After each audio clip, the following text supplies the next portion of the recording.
it might be something you want to consider sharing with the network. So I did it as part of the table talking, as part of the last Power Summit. So today is going to be, how do I introduce myself? And let me give you some of the kind of the nuances. So I'm going to walk you through it exactly the way I would walk you through it if you were a CEO. If you follow me around on 1,000 meetings, I can tell you that very, very, very few words are going to change as a result of who I'm talking to. And I purposely do that because I want to make sure that I'm delivering my message the way I want people to hear it every time. So I don't have to worry about, oh, who did I talk to what about, kind of on the introduction. I'm going to ask you temporarily, just if you'll go ahead and mute yourselves, just so I can do this, and then we'll open it up for Q&A. I'm sorry, how do I do that, Doug? There's probably something down on the bottom where you have mute and stop video, or it may be part of your, I don't know whether you're on a Mac or whether you're on a Doug, I can mute everybody. I'll just mute everybody from here. Okay, hopefully you won't mute me. Otherwise, no, I didn't mute you. I kept you live. I'm going back on mute. Okay, thank you, Wendy. So literally, as soon as I get into the office, and after we kind of do maybe a minute or two of kind of polite mutterings, isn't it nice we're having weather and all these really kind of low threat kinds of things. When I'm ready to transition into the meeting itself, I'll usually ask, would it be helpful if I share a little bit of my background, or have you already researched me to your satisfaction? The great majority will say either, no, I haven't, or I have, but I'd rather hear it from you. Either way, that's fine. So here's my unadulterated piece, and then I'm literally going to go right into how I treat it from there. I started Paradigm back in June of '85. And in addition to myself, I've got people in multiple states. We go Massachusetts down to Philly, and we also have somebody in North Carolina and Utah. We've now done work in more than 70 different industries, where quite candidly, the only two common denominators are the fact that they're all people and the fact that their checks have cleared. And it's literally been everything from strategic planning with kind of small mom and pop businesses up to and including the U.S. Army, which led me to do the Army Research Labs. On the leadership and development and management piece, have done everything from micro businesses to literally do leadership development with the Florida legislature, the freshman class of the Florida House of Representatives, the Florida Highway Patrol, from the colonel down through captains, and then helped them build a trainer program. On the business development side, you may have heard of a CPA firm called Grant Thornton. And we ended up doing partner and senior management development in all what was then 38 of their U.S. offices. And that led me, quite candidly, over in 99, 2000 time period to actually do partner and senior management development on the sales side on a safari situation out in South Africa. And I was literally about 25 yards away from a fresh lion kill, sitting in an open top vehicle. And I remember the guide basically saying, well, just keep your arms and feet inside the vehicle, and the animal will just kind of see us this big thing and leave us alone. And I'll be the first to admit, the bubble above my head, as my heart was kind of doing a pitter-pat, was, you know that, and I know that. Does the frickin' lion know that? In addition to that, we're also charter members of the Total Quality Institute. So depending on whether somebody has some process improvement ideas, that's all fair game. Prior to Paradigm, I came out of two manufacturing companies, the smallest of which was about 800 people, where I managed a staff of approximately 100. And then before that, I came out of a small company you may have heard of called Procter & Gamble. Yeah, they dabble in soap flakes and stuff. In addition to those two stints, I'd either written or edited about a dozen training and orientation programs, generated a couple of million in cost savings and production improvement ideas and drove inventory down to a very, very, very low level. Life before that, I'm a graduate of the University of Delaware. And you're talking to a guy who was insane enough that 3 weeks into my freshman year at Delaware, I went to a meeting on a Sunday night and walked out assistant national convention chairman for a student-run corporation. That gave me a lot of exposure on Delaware's campus and became the first freshman ever elected president of the resident students, which was about 6,500 kids at the time. By the time I was a sophomore, I was regional director of 13 states. By the time I was a junior, had become national secretary treasurer of the organization, had joined the fraternity system, and ultimately became the president of the fraternity system at Delaware. I was probably literally going to 20 to 25 hours worth of meetings a month as an undergrad. During my junior year, two significant things had happened. I ended up with an internship in the U.S. Senate under Bill Roth, as in Roth IRA Bill Roth, and an undergraduate research grant to study leadership styles versus group behavior. And that's really where the seeds were sown to be in this particular business.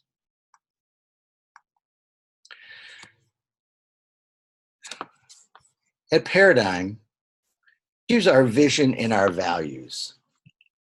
You're welcome to read it all, but if nothing else, would you please take a moment to read the second paragraph?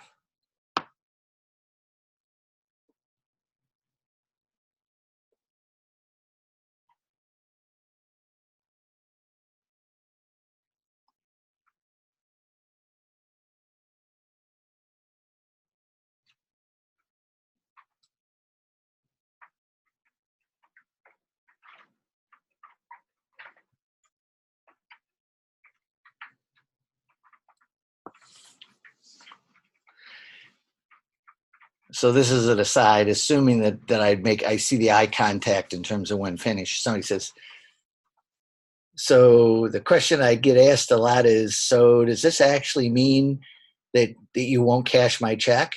And I say, yeah, that's exactly what it means. In fact, I wish I could give the person who said this first credit, but part of the thing that I get involved in terms of training with different companies and so on, and somebody once said there's only 3 kinds of people that attend any kind of training programs: learners, vacationers, and prisoners. And I made a decision a long time ago that life was too short to work with prisoners.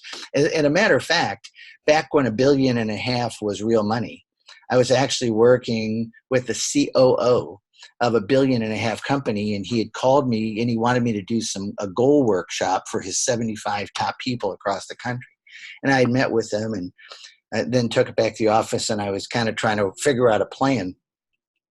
And it just wasn't coming together. And I called him that Monday morning right after we had met. And I said, this is going to be one of the most unusual conversations that you've probably ever had. I said, because I'm turning down the assignment. And he said, why? I said, well, I've kind of thought about this thing 8 ways to Sunday, and I can't make it work the way you want me to make it work. And so rather than embarrassing you and embarrassing me, in front of 75 of your people from across the country, I thought it would probably be safer for me to call you and tell you probably need to find somebody else. I'm not telling you that nobody else on the planet can do this. It's just that I've never seen this work, and I'd rather not be practicing at your expense. Here's the commitments, the other commitments that we make. Our commitments to our clients, to ourselves, to our suppliers, to our commitment to our communities to be great, responsible corporate citizens that really contribute our time and resources to organizations we have interest. But we always want to operate so that the world will be a better place because of our contributions to it. At Paradigm, I make a distinction between goal setting and goal achieving, because if your experience is anything like mine, far more people set goals than hit them. Almost looking at it overly simplistically, do people have the attitudes that are conducive to hitting their goals, and do they have the skills? Do they have the technical knowledge? Do they have the business acumen? To what degree can they manage and lead people? And to what degree do they understand sales and marketing? Because if somebody says, look, Doug, my people are pumped up like Mace's balloons, we're technical whizzes, we can read a P&L like nobody's business, we're management mavens and sales and marketing gurus, my question's real simple. Why aren't you where you want to be? What's wrong with this picture? In a traditional organization, there's a group of people playing around with strategy, a group of people managing people, a group of people that are out trying to get customers or clients or patients or members, depending on the segment that we're working in, and a group of people managing systems. And quite candidly, oftentimes these walls may as well be 10 feet high and 10 feet thick, and the right hand literally doesn't know what the left hand is doing. If the organization doesn't have a strategic plan and wants one, we can work with you to develop one. But oftentimes, if I ask the question, do you have a strategic plan? The answer is yeah. But when I follow that up and say, is there any resemblance between what it says in the strategic plan and the way people are actually operating? It's almost purely coincidental. So we can help people operationalize it.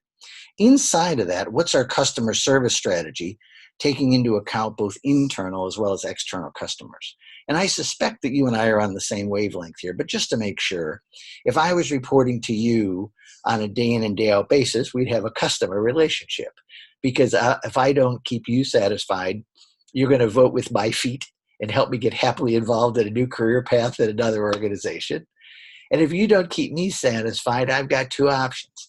Yeah, I can walk, or I can go on silent strike and only give you the minimal acceptable to stay employed, but you're never going to get spectacular things from me. Inside of that, what's our strategy for managing people so we don't say something ridiculous like firings will continue until morale improves? What's our strategy for managing systems so they're both user-friendly to the outside world that's attempting to do business with us? And what's the interdepartmental strategy? Does it take an act of Congress in order to get something done around here?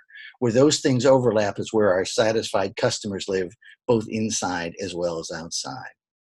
For those organizations that are interested in terms of our strategic plan, we really start out, what's the vision? Where are you really trying to go long term, 5, 10, 20 years out? And probably the example I use most frequently was, how challenging would it be to put together a jigsaw puzzle if I never showed you the picture on the box? And oh, by the way, did I tell you that there's not going to be any straight edges on this jigsaw puzzle? And just to make it fun, I'm going to include all kinds of pieces in the box that don't exist at all. It wasn't all that long ago that we used to know what a bank did. We used to know what an insurance company did. We used to know what a stockbroker did. But in my conversation with execs, I'm finding out that they're spending more time inventing their business than they really are managing it. And so that's really kind of where I tend to get involved. In addition to the vision we have, the mission, kind of the reason or the purpose because of the organization. And then we also have in between our mission and our critical success in that area is when we typically do the internal and external scans and the SWOT and the SLOT analysis and so on. The critical success factors for us are, what are those 5 to a maximum number of 8 things that have to be in place to be able to make that mission and vision come true unequivocally. And they really have to be able to pass 2 tests. They have to pass the necessity test, and they have to pass the sufficiency test. So let's say in your case there was 5, that if I do this and this and this and this and this, will you be exactly where you want to be? If the answer to that question is yes, great. Can I take any one of them away and still have you end up where you want to be? If the answer to that question is yeah, you really only have 4 critical goals, not 5. When I start to see people kind of talk about, oh boy, wait till you see us restripe the parking lot, boy, wait till you see what happens then. I know where I'm dealing with a lost ball in the high wheeze. They just don't get it. That then drives down to, okay, let's pretend we're running a business here. What are you really trying to get done in the next 18 to 36 months? And we're calling those intermediate milestones. Below the intermediate milestones, now we're really talking about, okay, what kind of goals are out there and what are those metrics in terms of whether you're making progress? That's going to drive down into the action steps. All the metrics, typically we'll talk about things like using the balanced scorecard, unless somebody has some other set of metrics that they already have in place and kind of using. That goes down and then populates the budget, and then that spins out to the other operating parts of the organization. You'll recognize this graphic from before. The strategy really speaks to who are those loyal, satisfied customers that you're trying to get and keep. And all the interaction between the staff and the outside world has been dubbed moments of truth or points of connection, depending on who you've been reading. We can work with you with organizations to make sure that they have the leadership and management systems and capabilities to keep their internal customers satisfied. So they'll do a great job keeping your external customers satisfied. But as I mentioned, we're also charter members of the Total Quality Institute. And we know that good people in bad process is going to win every time. So I don't really know, how and where we may get started. In a traditional organization, it's not unusual at all to have people working at cross purposes, leading to a lot of functional competition, kind of a lot of top-down MBO, short-term perspective. Hooray for me, screw you. I don't know what you did on your side of the wall.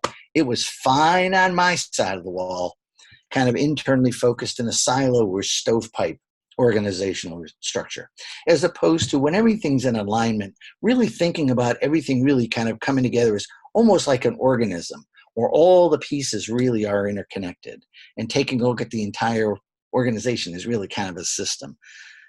Let's talk about common goals. My God, let's talk about prevention and not just damage control. Long-term planning is more than what are we going to do after lunch, and then really keeping our people involved and truly focusing on the customer. In a larger organization, it's not unusual at all to have some kind of communication process or communication breakdown. And yeah, you can go up and down the silos or the stovepipes, if you will, to solve it. But the challenge is our customers are not doing business with us vertically, they're doing business with us horizontally. So who is managing the white space in between the silos? That's where the great majority of our customer dissatisfaction rears its ugly head. This graphic here, I was working with a president and his 6 direct reports, and we were doing pretty straightforward management development process. In a couple of weeks into the process, I'd given them all a sheet of paper and said, would you guys write the top 5 goals and objectives of the organization as you understand them to be, and would you please put them in priority order? When I collected and compiled that information, there was 27 distinct entries, with the president's first and second not listed as higher than 4th by anybody who was reporting to them. Do you know what a conniption is?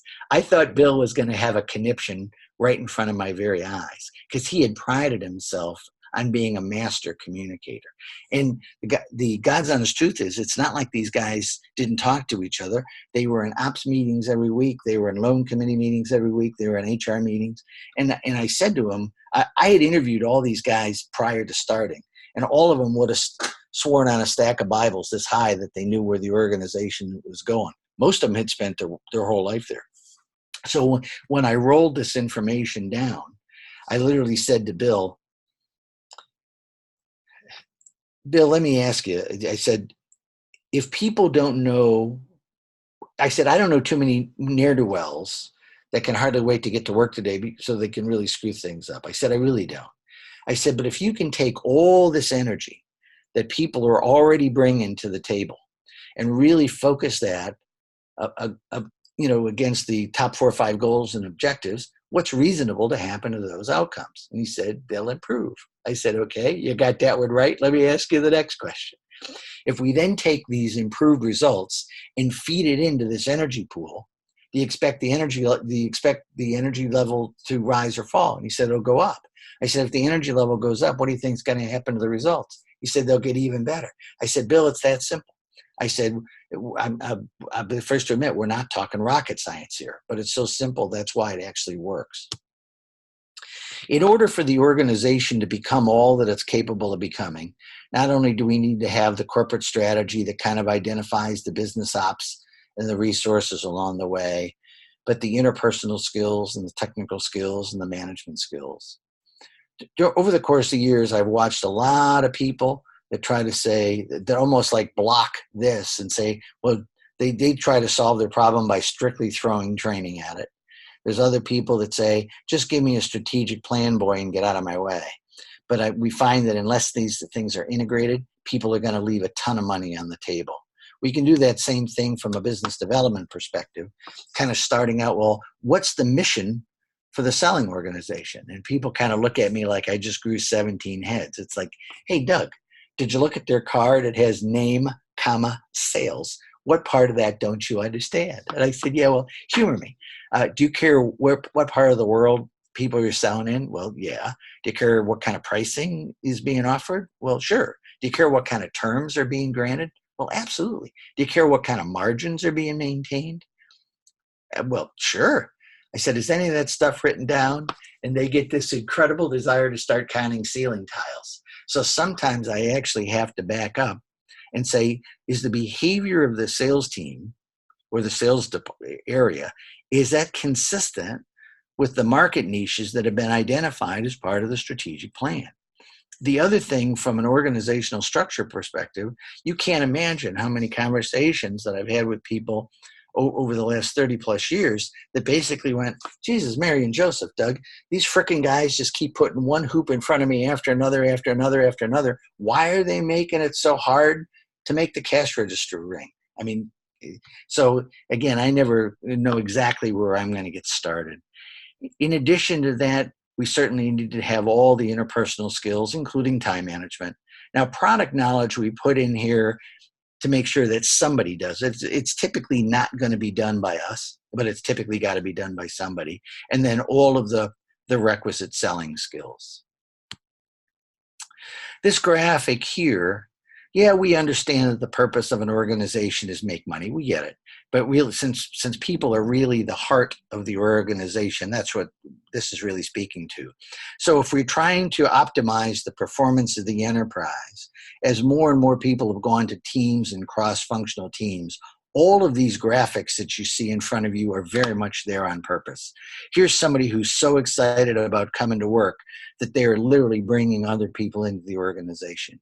If you'll look carefully, these two figures here are not sitting back waiting for somebody to deliver. This is how fast can you and I make this happen together. All of these figures here are gold, because if anybody totally doesn't complete their role, the pyramid will collapse. So it's not a matter of who is more important than who. We all have a job to do to contribute to that organization, and it's really critical that everybody really does the job they're getting paid to do. Last but not least, let's not forget to celebrate success along the way. Well, that kind of led to, well, if we're trying to optimize the performance of the enterprise by optimizing the performance of teams, since teams are obviously made up of people, yeah, we certainly want to make sure that people have the knowledge and skills. That kind of goes without saying. Most organizations are not very good at tapping into all the talents that somebody has and not just the knowledge and skills. And last but not least, the attitudinal piece. I'm sure you've known people in your lifetime who had incredible levels of skills and knowledge. But if they wanted to be any place on the planet except doing what they were doing, how does that color their outcomes? And I'm sure you've known some people in your life that while they weren't the sharpest knife in the drawer, their attitudes were just so phenomenal, they just plain outworked people and got the job done this way. This next graphic acts as an eye chart. What you really kind of see here along the outside, for those organizations that are interested in sustainability, what you see here along the outside are really symptoms. Kind of in the people area, a lot of reactive management, a lot of emphasis on solving a problem, an awful lot of firefighting. At the process level, it's really not engaged with a lot of strategic focus, and people have a tendency to say, just give me another tool in my tool bag, boy, and I'll be just fine. And kind of in the environmental perspective, it's like, oh my God, what do I need to do to comply? Kind of hang in there, this too shall pass. Where process and people start to overlap is where innovation lives, and problem prevention, speed, collaboration, employee loyalty. Where process and environmental start to overlap is really where systems thinking and supply chain as a kind of approach really kicks in. And kind of where people and environment start to kick in is really where the whole employee engagement kicks in, until we really get the sweet spot here in the center in terms of sustainability. That kind of led to people saying, well, geez, Doug, this is really kind of incredible, but it's almost overwhelming. How do we get started? So this next slide is kind of going to remind you of the spinner from the game of life. This kind of allows us to kind of assess where is somebody starting from, because we're not interested in anybody having to reinvent the wheel with us just because they had never worked with us before. We always want to be able to kind of start where they are and kind of move forward. As I talked to you before, if the purpose of every business is to attract and maintain loyal, satisfied customers while generating adequate profitability today and improved profitability in the future, do you have a strategy to get and keep loyal, satisfied customers? The 2 o'clock point is structure. Do we have the boxes on an org chart that allow us to execute that strategy to get and keep those desired, loyal, satisfied customers? Do we have the right people working in those boxes? Do we have our people working in elegant processes? So I'm not asking them to do something stupid like roll bowling balls uphill all day long and wondering why they're so tired come 5 o'clock. Does the rewards and recognition system actually support people that are working in the processes that have either been invented by management or at the very, very least blessed by management? And all of this swims in the ocean of effective leadership. Last but not least, where appropriate, we're really trying to create a triple win between the organization and the people in it. On the professional side, giving them a chance to build their people skills, take a look at how they're managing time, their selling or their influencing skills, depending on their role in the organization. To what degree are they really pushing the rock in terms of process improvement? And last but not least, what does it mean for them to be productive and not just busy? Because an awful lot of people confuse motion with progress and activity with results. Simultaneously, what do you want to be when you grow up on the personal side in terms of financial and career, mental self-development, social life, physical health, family life, ethical, spiritual development? What the whole idea in mind is, as somebody becomes even better on the professional side, in the case of a small business owner, they may be able to take more money out of the business. In the case of a more substantial organization, it gives the organization the ability to increase comp and bennies and growth opportunities and all this kind of good stuff. Now people have the bucks to satisfy more of their personal goals and objectives. And as they're satisfying more of their personal goals, what happens to their commitment to become even better professionally? People haven't fought me for years and years and years that if somebody's professional life is going to hell in a handbasket, that pretty much slops over and affects their personal life. And if their personal life is going through some rocky times, that slops over and affects their professional life as well. So with that, I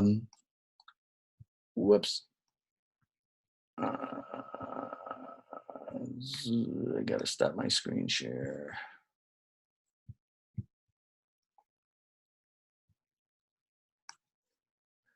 Because Wendy, you can take people off of mute.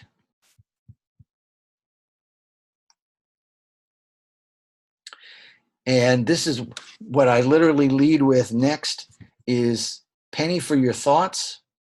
And I'm right into fact finding. And then I will give some commentary here as we go.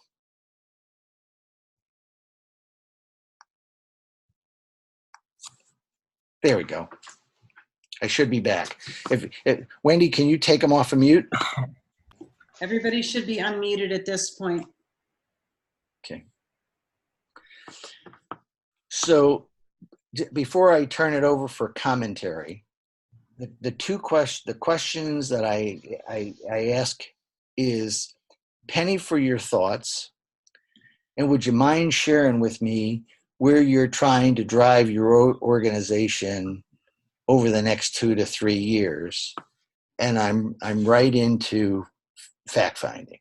And I don't care whether they give me the penny for their thoughts or whether they start with kind of answering my question first, my kind of where you're trying to drive the organization first. It really doesn't matter. What I find is by doing it this way, and I'll share with you the why I do it this way here in a second, but I found by doing it this way, people have already bought something from me in this 20 minutes or 25-minute overview. So they start answering the questions that I'm asking them through the lens of how they can already anticipate me helping them. It has saved me hours in terms of going on fishing expeditions.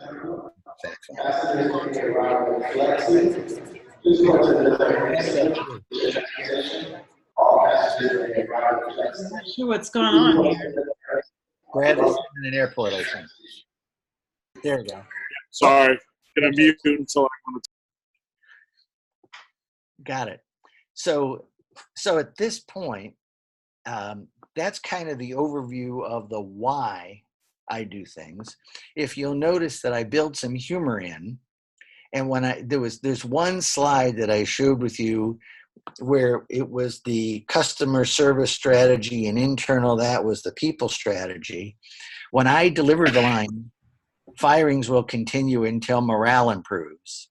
If they either smile or if air is expelling out of their nose when I deliver that line, there's more than an 80% chance that they will be a client of mine, because that means that they understand and appreciate my sense of humor. And that's just, it's one of those observations. It's held true kind of year after year for as long as I can remember. It's literally a simple tell, if you will, in terms of kind of, so I can literally know in 10 or 12 minutes that the likelihood there that I'll ever do business with somebody. It's pretty fascinating.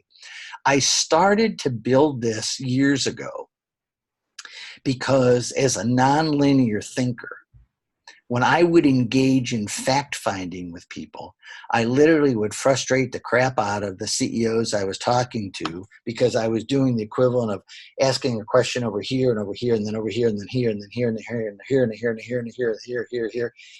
And I was frustrating them because they didn't know where it was all going. They got really squirrely about answering my questions. So what you saw from me is really designed to do two things. It's really designed to kind of establish my own credibility as well as the credibility of Paradigm.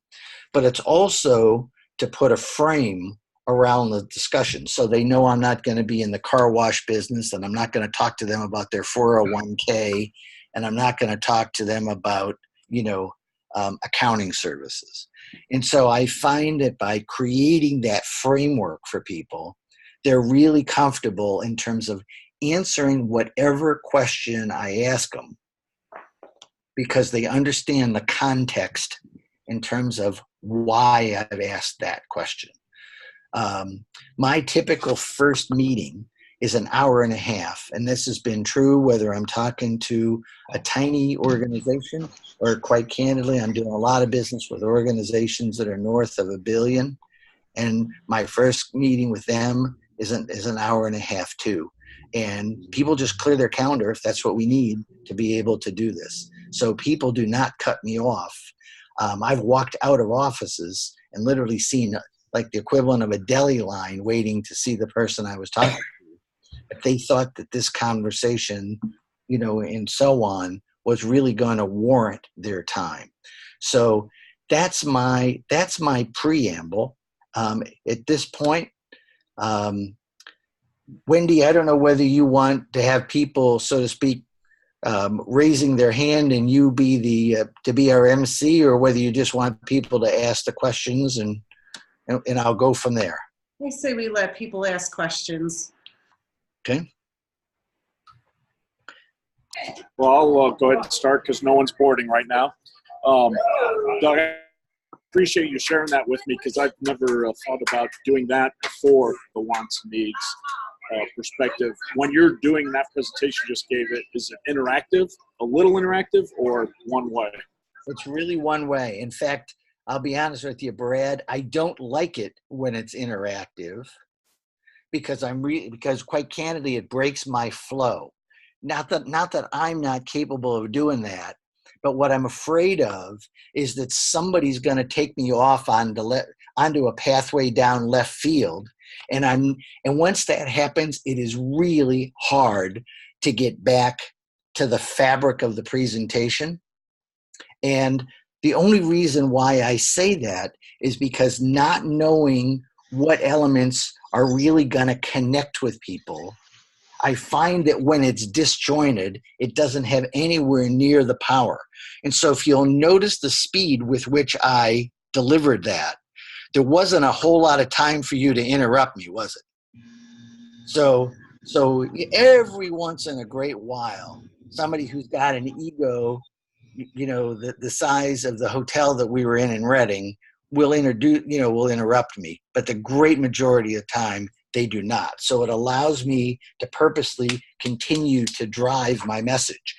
And for those of you in different parts of the world, be aware that I've delivered that down south. I've delivered that in Texas, as well as in the New York area, as well as Ohio, as well as Tennessee. So this is not one of those things that, you could never get away with that in my area of the country. The reason why I'm sharing this with you is because I have done it in different parts of the country. And so I was hoping that you would go, oh yeah, but people will never sit still for that. Well, my experience is quite a bit different than that. In fact, one of the guys that was at a meeting with Grant and myself and Tammy, his background was he was the managing editor for Harvard Business Review. And he was quite complimentary about this overview, and the more fun to come on that one. But whether I'm talking to kind of smaller size businesses, or like I said, my largest clients are well over the $1 billion range, and it still resonates with them. So that's why I thought it would be worth sharing with you guys. Who's next? So Doug, this is Cleveland. I don't have a question, but just thanks for sharing, because sometimes I need to be reminded. So that follows a pattern of something I used to do many, many years ago. And I'll probably go ahead and re-implement that. So thanks for sharing. You got it. Nancy?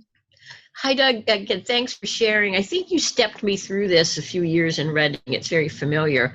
My question is, I didn't implement it, Doug. I'm a slow learner. Okay. Are you going to share your slides with us so we can adopt it to what we do? I can certainly do that.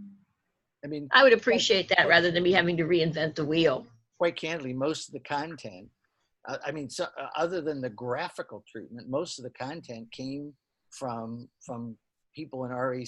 What was that? Oh yeah, I recognize some of the concepts, but you have them all nicely ordered, and that way I don't have to go find them and drag them into a file.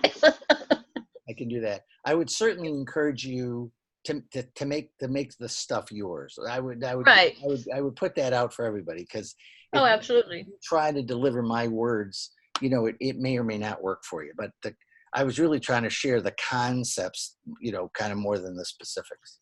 Well, I was fascinated, and like you said, there are things that are familiar, how you went to what the concept of the STAR model and that sustainability implementation model.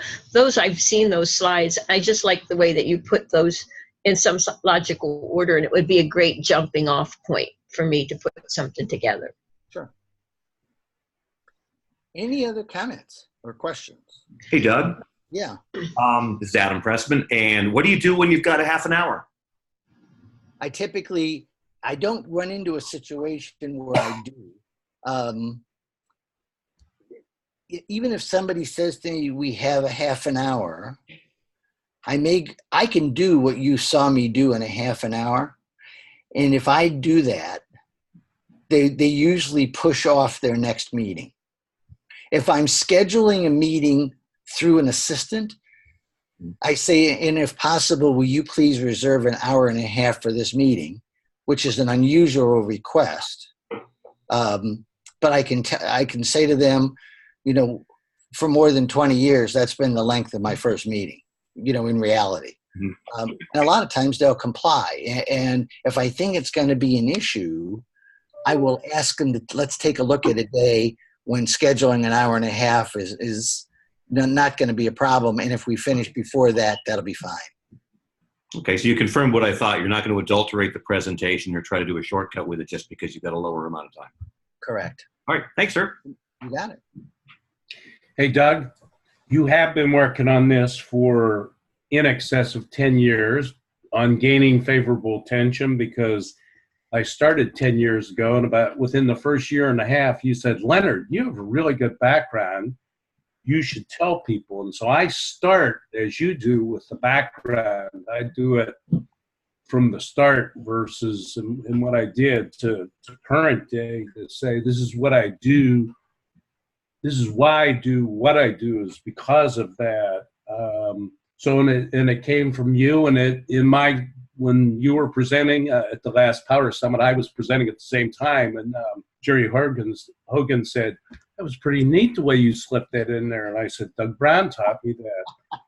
But I just do that short part. It's about 5 minutes, and then I go right in and I ask the Garco-Carco questions. What's your key goals? What's your key challenges? Which is the lesser time. That's kind of fascinating to think about. What you do. So I have the base of that. I have the start of that. I said, this looks familiar, but you have been working on it for 10 years. I see that. That's interesting. Yeah. So many times I'll have a half hour, and then people give me an extra half hour to talk about it. But I'll have to think through that. But I got to start. Thank you. Now, I'm going to ask you all to take a deep breath before I say what I'm about to say. And that's because I've been doing what I've been doing for so long. At the end of that hour and a half, there's a high likelihood I've closed the sale. Because when I position the way I position, and because of the fact-finding models that I use, and I take the fact-finding models down through a series of choices. So unless I'm going to have to go out and interview other people in the organization, and sometimes I will choose to do this to this day, just to validate kind of what I'm thinking is true. But at the end of that hour and a half, when I walk back into my office, what I'm really usually writing for them is a memo of understanding of what we've already agreed to do and a price. So this gives me the framework to be able to quickly hone in terms of where their issues are and issues not, and what is it that they're really interested to solve for. So I know that's mind-boggling in terms of a lot of our processes. Could I have done it my first year in the business? Probably not. I mean, part of this is, at this point I can say, hey, would it be helpful if I share with you something that I did with somebody that had a certain a similar situation?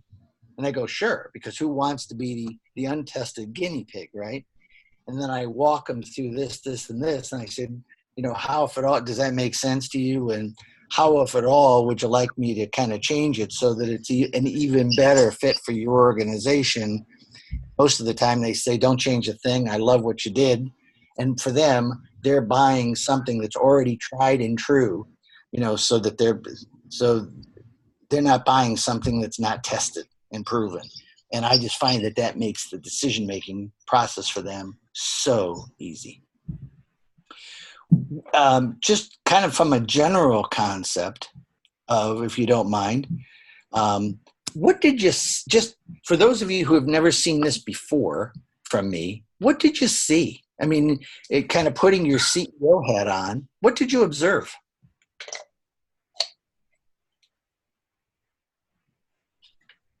Doug, Adam again. And because you've explained to me why you did it, it makes sense to me. But maybe it's because I now see pitches from people like 20 different businesses a week trying to get funding, that I really thought it should be more focused on one specific thing you're going to do better for me. And I know that's not the way you're operating. I know why you do it, but I wanted to give you that feedback from somebody who doesn't know you, A, and B, doesn't know what you're trying to accomplish. Other comments? Yeah, this is Janice. To follow up on that last comment, in a few really large organizations, that is a little bit of a mental stumbling block for them. It takes time for them to get their head around. that it's all integrated. And you wouldn't think that was the case, given in large organizations. You'd think that they would understand that, but a lot of them don't actually.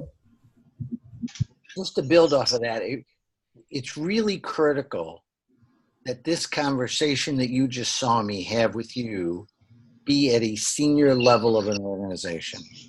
That I find that if I deliver this to people in the middle, it does not work. I really have to be talking to whoever is kind of living and dying by the numbers. They really tend to resonate with this because they can kind of take a look at that I'm coming from this from an organizational perspective and not just a silo perspective. Any other comments? No, as I said before,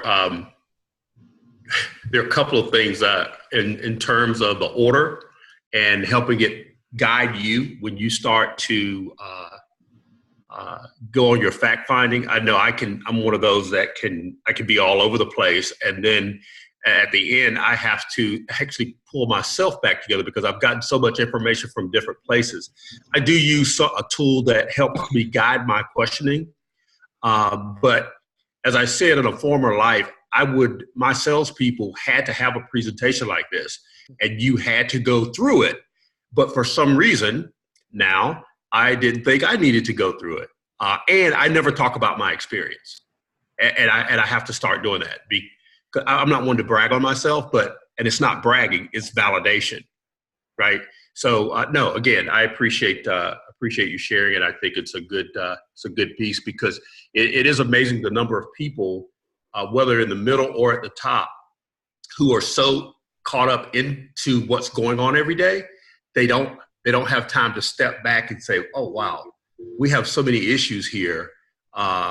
This department is not listening to this department. These two managers are hacking out emails instead of getting up and walking, talking to each other. The communication is broken, et cetera, et cetera. So no, it's a good tool, no doubt. I got in the habit of introducing myself partially because when I first came into the business, I was all of 31 years old. And I would be calling on a lot of bank presidents who would basically be kind of looking at me kind of over the rim of their glasses. And I could tell the bubble above their head was something like, kid, I got socks older than you. What are you going to teach me about running my business? And so that's where me kind of starting with the bio really became critical, as well as I told you before, kind of creating this framework to help it make it easy for them to kind of understand where I was coming from so that they would willingly answer questions about it. I pretty much from my perspective, unless you had something else that you wanted to either comment on or ask about, Wendy, I'm going to turn it back over to you. And for those, this is a commercial.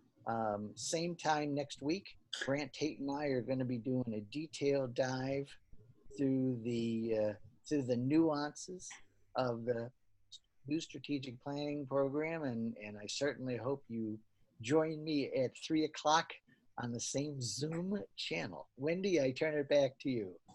Oh, I'd just like to say thank you, Doug, for taking your time to share that with us. And if anybody has any questions, you know how to reach out to Doug. I'm sure you have his contact information, and have a great rest of your afternoon. Wendy, I will send you the 16 slides. Okay, great. So that you can send them out to anybody who I will take care of that. Bye all. All right, thank you. Yeah, thanks, Doug. Bye. Thank you. Got it.